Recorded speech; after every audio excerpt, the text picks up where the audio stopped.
Regardez, cette étude, ce travail est réalisé par l'Union internationale pour la conservation de la nature, qui établit l'inventaire de référence de l'état de conservation du vivant. Nous aimons nos arbres et nous avons envie de les conserver. L'étude a été conduite dans 192 pays. Elle a mobilisé une centaine de partenaires institutionnels et plus de 1000 experts. Et que dit-elle, cette étude? Bien, elle dit que 38% des espèces d'arbres, des essences évaluées sont en danger d'extinction, c'est-à-dire classées dans l'une des 3 catégories allant de vulnérables à danger critique. Partout dans le monde, mais en France aussi, il y a des arbres qui sont en danger, menacés d'extinction, Thomas Brahe. Ah oui, après, vous savez, moi je suis assez atterré de voir que chaque jour on a des nouvelles et qu'en fait il n'y a pas grand-chose qui change, quoi. Donc oui, même en France, des espèces sont menacées. Enfin, quand on annonce qu'une espèce sur 3 dans le monde est menacée, moi je prends cette nouvelle vraiment avec tristesse, quoi. Les arbres, en fait, si on perd les arbres, en fait, il nous restera pas longtemps à vivre, hein, ça je le dis clairement. C'est pas des bonnes nouvelles qu'on annonce aussi ce matin, mais les arbres, clairement, sur la Terre, en fait, ce sont les seuls à pouvoir réguler le climat.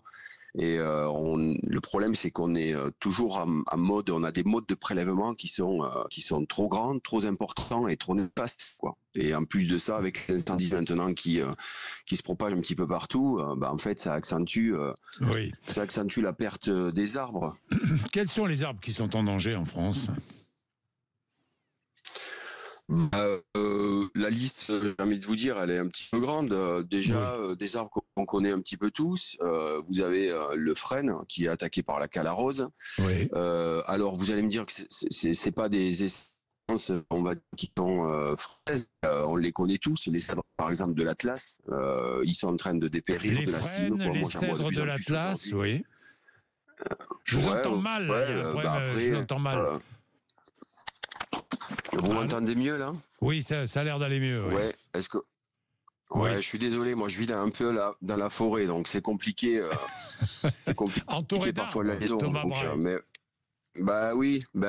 C'est pour ça que je suis attristé, parce que moi, les arbres, c'est mon quotidien. Je les vis tous les jours.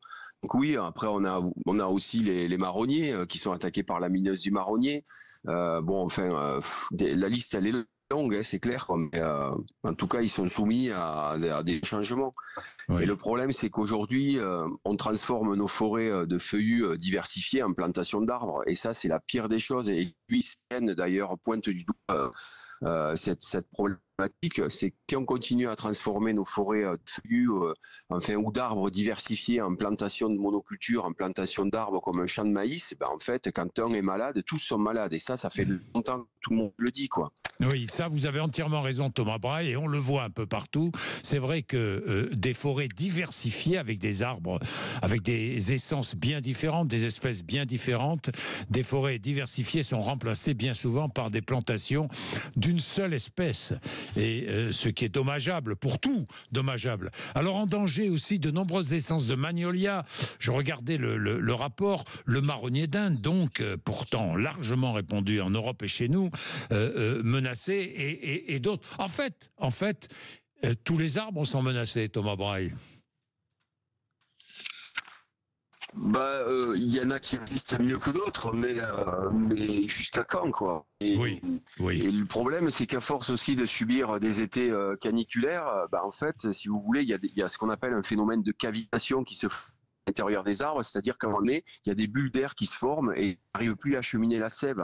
Et donc c'est pour ça aussi que l'on perd nos arbres. Et donc trop de canicules répétées, en fait, ça fait des arbres qui souffrent. Et moi, je sais pas si vous avez été alerté aussi, mais 10 000 hectares de forêt guyanaise, donc on est en Guyane française, on est en train d'étudier, il y a 10 000 hectares qui sont en train de dépérir, quoi. Ouais. On a un problème d'acheminement de l'eau dans le sol, quoi. Voilà. Mais Thomas Brahe, je suis obligé d'interrompre un peu notre conversation parce que la qualité technique n'est pas au rendez-vous, ça arrive. Hein, vous êtes effectivement au milieu de la forêt. Donc bon, merci d'avoir accepté d'être avec nous. Si vous voulez réagir, parce que je sais que vous aimez les arbres, vous savez, il n'y a rien de plus agréable que de se mettre contre un arbre. Vous l'avez fait, d'entourer de ses bras un arbre, le tronc d'un arbre. Je suis persuadé que vous l'avez fait. vous sentez une force absolument exceptionnelle, eh bien, qui est transmise. Eh bien, malheureusement, effectivement, je défends nos forêts, je défends nos arbres ici. Et allez-y, dites-nous. Dites-nous ce que vous ressentez en entendant cela. 0826 300 300. Nous allons parler de Jordan Bardella. Ça n'a rien à voir. Hein. Franchement, ça n'a rien à voir. Jordan Bardella, dans un instant, avec Benjamin Glaise. Mais il est quelle heure ? 7h17, c'est l'heure des titres de l'actualité. Avec vous, Laurie Leclerc.